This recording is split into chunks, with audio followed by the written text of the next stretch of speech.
Oh merde. Hey guys, so today I wanted to do the natural hair tag. Okay, so my hair is all fluffed out. What's so cool about these big twists from Coney Island is that they gave me good length for a big afro on the Brooklyn Bridge.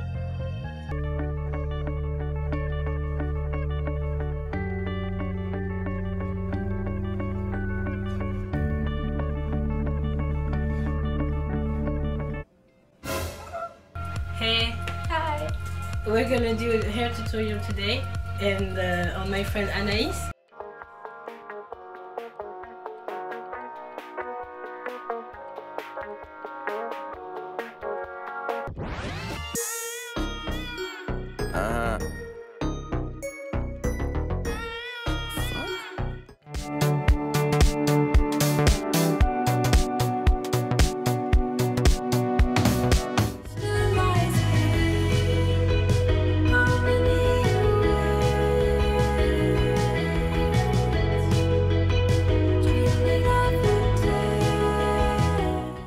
Coucou, c'est Iris et bienvenue sur ma chaîne.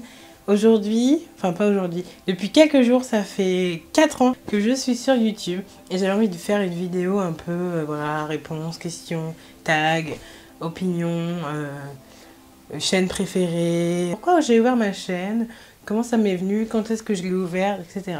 Alors j'ai ouvert ma chaîne en septembre 2011. J'avais fait ma première vidéo, ça devait être dans les mêmes eaux, sur le rouge à lèvres nude pour les femmes noires. Alors c'était vraiment ma première vidéo, hein. Je l'ai fait à l'époque avec mon Canon G11, c'était un appareil photo compact expert que j'avais eu pour mes 18 ans à mon anniversaire, mais qui ne prenait pas de vidéo en Full HD. Et pour faire cette vidéo, j'avais dû entasser des livres sur mon bureau dans ma chambre de l'époque. Et j'expliquais en anglais, puisque ma chaîne était au début en anglais avec des sous-titres. J'expliquais pour moi ce que c'était le nude et quel genre de rouge à lèvres nude irait à tel genre de femme, quelle carnation, et que j'en avais marre de voir des femmes avec des rouges à lèvres qui n'allaient pas avec leur teint et appeler ça nude juste parce que c'est beige. Enfin voilà, c'était un peu une vidéo rant, un peu énervée. Et puis voilà, donc ma première vidéo. Ça, je pense que personne ne l'a vu parce que c'était sur une autre chaîne. C'était sur une chaîne qui s'appelait Différemment et que j'ai par inadvertance supprimé un jour en voulant supprimer mon compte Google+. Je crois que ça a supprimé directement le YouTube, enfin je sais pas, il y avait un truc comme ça, j'ai supprimé cette première chaîne. Donc, après, j'ai voulu me recréer une chaîne avec le pseudo Iris Naturel. Et donc la première vidéo de cette chaîne, c'était How to do a twist out tutorial que j'ai posté et faite le même jour, le 24 décembre 2011. Et c'était ma première vidéo dans ma chambre, donc avec mes posters derrière, avec de la musique copyrightée et ça m'a vraiment plu de le faire, mais en la re-regardant, parce que je l'avais encore jusqu'à il n'y a pas longtemps, et je voyais comment je m'exprimais avant, comment je bougeais à l'écran, mon aisance, et c'était pas du tout. Ce qui m'a fait, ce qui m'a donné envie de faire ma chaîne YouTube, ben, c'est de voir des filles, des américaines noires, qui faisaient des vidéos sur l'entretien des cheveux, et je me suis dit tiens, et surtout pour m'amuser, pour pratiquer mon anglais et pouvoir comment dire, avoir une identité sur le web. Voilà, à l'époque je suivais pas du tout, je ne savais pas qu'il existait un Norman, un Cyprien ou encore Squeezie. Je savais pas qu'il y avait des youtubeurs français qui faisaient voilà, d'autres choses, des jeux vidéo et tout. Moi c'était plutôt voilà, cheveux crépus naturels US. C'était ce que je regardais vraiment au début. Et c'est comme ça en fait que je suis retournée au naturel. Vraiment le jour où j'ai coupé mes cheveux, c'était à cause d'une vidéo YouTube. Et après, avant ça, non, je connaissais pas YouTube. Je pensais qu'il y avait que des vidéos de chats. YouTube est comme je pensais avant. Non, il y a beaucoup de choses sur YouTube. Je pensais pas que c'était si vaste. Qu'il y avait vraiment derrière des créateurs de contenu comme moi, en fait, aujourd'hui, qui investissent, qui réfléchissent au contenu qu'ils veulent mettre en ligne, à leur image de marque, quoi. J'imaginais YouTube comme le site break.com, je sais pas si vous connaissez. C'est un site sur lequel on peut voir que des vidéos un peu délire, à la vidéo gag, entre guillemets. Mais de là à ce que ce soit récurrent, des gens qui postent sur leur chaîne, genre tous les mardis, non, je savais pas. Et puis je savais pas non plus qu'on pouvait gagner sa vie avec. Ah, vous m'excuserez. Hein. Je me suis fait un thé de Noël. Mariage frère, le truc. Une tuerie.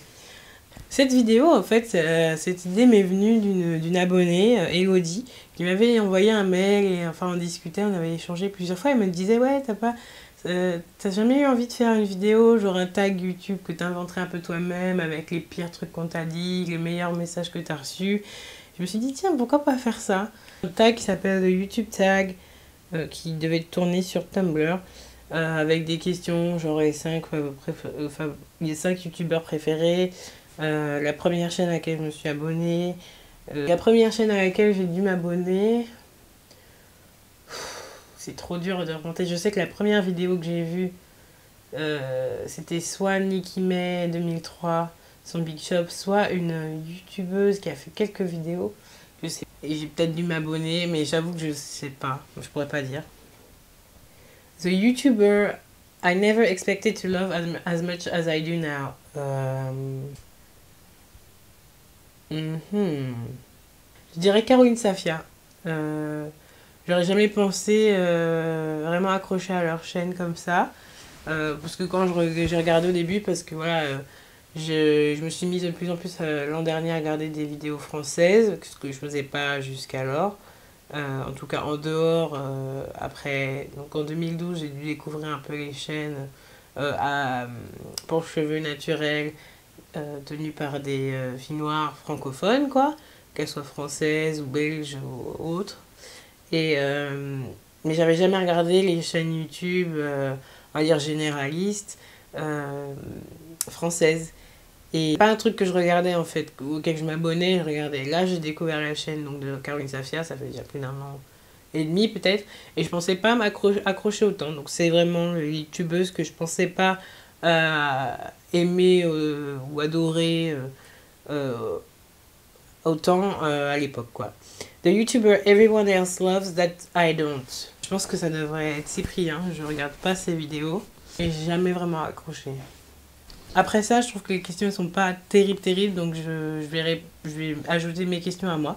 Au niveau des chaînes que je regarde, des vidéos, du contenu que j'aime regarder, je regarde, on va dire, de tout. Parce que je regarde des vidéos beauté, culture, humour, des pranks, et je suis coupable. Vlog family, vlog, cuisine, DIY en mode vraiment bricolage, quoi, pas genre décor de chambre, des discussions, des débats. Voilà le genre de vidéos que je regarde. Maintenant, les 5 ou 10 youtubeurs que j'apprécie vraiment beaucoup. Numéro 1, je dirais que j'aime beaucoup. On va commencer par ça, mais il y en a peu, quoi. Et c'est Natural85, donc Natural85 que j'ai rencontré à la Natural Academy. C'est vraiment la chaîne que je trouve, même si un petit peu c'est essoufflé, le contenu est toujours très bien fait et je suis surprise en fait par ces vidéos. Après, j'aime beaucoup la chaîne Damon and Joe. C'est une chaîne de contenu varié, vlog, discussion, débat, voyage surtout. Donc Damon et Joe, ce sont deux Américains meilleurs amis qui voyageaient ensemble en fait aux quatre coins du monde on a dime avec pas beaucoup d'argent et qui partageaient leur expérience et surtout voilà, des endroits sympas. Donc j'aime beaucoup cette chaîne, hilarant, hein, surtout sur certaines vidéos. Je vous en mettrai quelques-unes dans la barre d'infos que j'aime beaucoup. Beaucoup les vidéos de Casey Neistat, certains de ses films, la façon dont il fait les vlogs, mais j'avoue que je vais pas regarder tout. Et puis pour avoir fait Vlogmas un peu, je me rends compte de certaines choses. En fait, je dois ajouter aussi Vaga Brothers, qui est pour moi une chaîne un peu underrated, que j'ai connue grâce à Anaïs, une amie à moi que vous avez déjà vu sur ma chaîne dans deux, trois vidéos, il me semble, qui date d'il y a au moins 3 ans. Qui m'a présenté donc cette chaîne et j'avais jamais vraiment été voir et je suis tombée par hasard sur eux. Et le contenu est vraiment, on dirait Thalassa en immersion et en même temps en moins statique, en moins voilà, présentateur. C'est ça que j'aime. J'aime bien les vidéos de Jen, j'aime bien le personnage et j'aime bien sa chaîne. La chaîne de Caroline Safia aussi, comme je disais, que j'aime beaucoup. J'aime leur côté professionnel que beaucoup de personnes leur reprochent. La façon dont voilà, elles filment et elles vivent de YouTube, mais elles se reposent pas sur leur laurier. Avoir 700 000 abonnés, oui, c'est bien, mais il faut pouvoir garder le lead, on va dire, et mériter sa place, entre guillemets.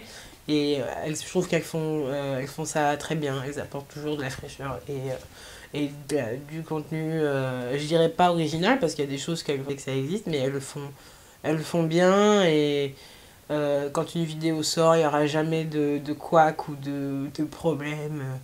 Qu'est-ce qui t'énerve sur YouTube? Bah, moi, ce qui m'énerve sur YouTube, c'est justement ça. C'est les créateurs de contenu qui ont du succès, mais qui, à côté, font pas spécialement les choses à fond. Voilà, rechercher le contenu de ces vidéos, savoir de quoi on parle aux gens, est-ce que c'est vrai, et voilà quoi. Et je parle de ça, je suis une des plus grandes youtubeuses qui propose une recette de masque et qui finalement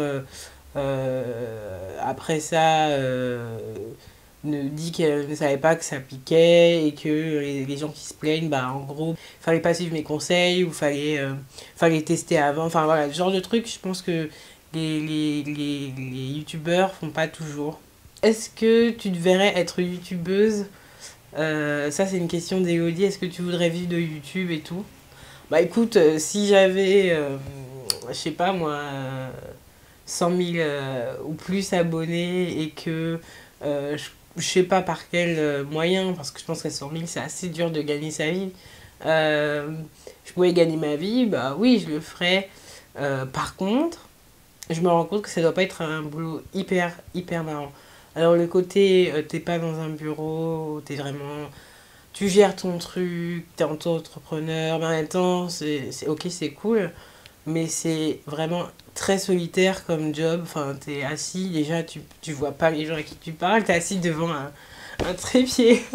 T'es assis devant voilà, une caméra avec un trépied, t'as ton micro et tout, tu fais comme si, mais voilà, t'as pas une équipe derrière toi. Je pense que si j'en viens à un niveau un jour, je sais pas par comment, mais où je peux avoir une équipe, je peux faire les émissions que j'ai envie et que je suis pas seule dans une pièce, dans un studio à filmer. Ouais, ça peut être vraiment intéressant, voilà, d'avoir un projet un peu comme, enfin. Non, je vais pas dire ça parce que c'est pas exactement ça. C'était une blogueuse dans la Garance Dorée. C'est pas pareil. Mais avoir une équipe derrière, créer des contenus, comme quand t'as un site, quoi, oui. Mais après, rester seule, toute seule à faire mes trucs, je pense que ça peut être assez barbant. Et sur la fin, on va devenir un petit peu... réfléchir aux gens ouais, qui sont dans cette situation. Et je me dis... Pff, ouais. Mais ouais, pourquoi pas. Hein. Comptes-tu écrire un bouquin sur ton expérience de nappy ou autre? Expérience, moi je dirais plutôt sur une expérience du retour au naturel, comme je l'avais fait dans la vidéo. Plutôt un livre voilà, sur l'adolescence, l'enfance, comment vivre ça, comment je l'ai vécu, comment je suis retournée au naturel. Et puis des conseils d'entretien et pour des bonnes adresses, enfin tu vois, un truc comme ça, voilà, peut-être, un jour. Comptes-tu combiner ton master en marketing et ta vie de youtubeuse pour entreprendre? Bah écoute, c'est une bonne question ça. Je pense que il y a des choses que j'aimerais j'aimerais un petit peu creuser là-dessus. Et mon mémoire aussi m'a permis d'apprendre beaucoup et je pense que, ouais, si je peux, j'aimerais le faire et surtout continuer à mettre ça en avant, quoi. Si je devais donner quelques conseils aux filles qui veulent faire des vidéos ou aux garçons qui veulent faire des vidéos c'est sympa, c'est drôle, si on aime ça et si on a la vocation de faire ça, d'être dans l'entertainment, de divertir les gens, voilà, d'apprendre quelque chose aux gens ou simplement de discuter. Oui, c'est bien. Mais après, moi, ce que je déplore, c'est que des jeunes, mais trop jeunes, veulent se lancer là-dedans parce que voilà, ils voient Norman, ils voient Cyprien, ils voient Squeezie, et ils pensent que ça va leur tomber dessus la gloire et que ça va être facile et tout. Non, YouTube, ça coûte cher. Déjà, la première, non. C'est ça, ça coûte cher, le matériel, le logiciel de montage, l'ordi, le lieu, le travail aussi que vous fournissez, ça prend énormément de temps. Parce que voilà, c'est une équipe d'un seul. Enfin, du moins pour moi, c'est une équipe d'un seul. Mais quand vous commencez, que vous êtes au collège ou au lycée, je me dis, avec les études, c'est vraiment pas le bon filon. Dépensez pas trop surtout, parce que la qualité, c'est pas toujours dans l'image, c'est aussi dans le contenu que vous apportez vers vous. Donc voilà, concentrez-vous vraiment sur ce que vous voulez apporter aux gens.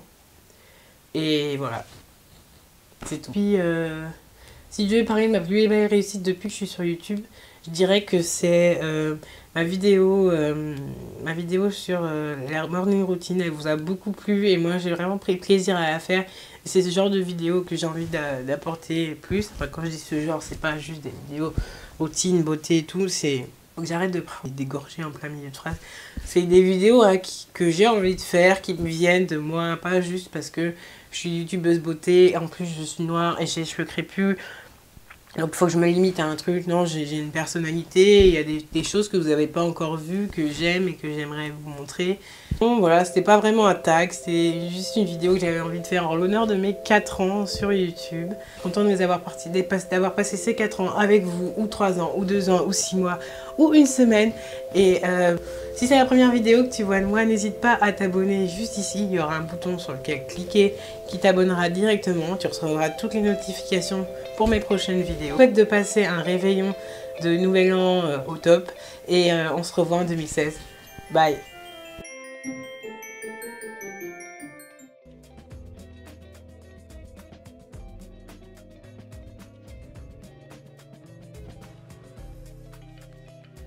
Que troisième.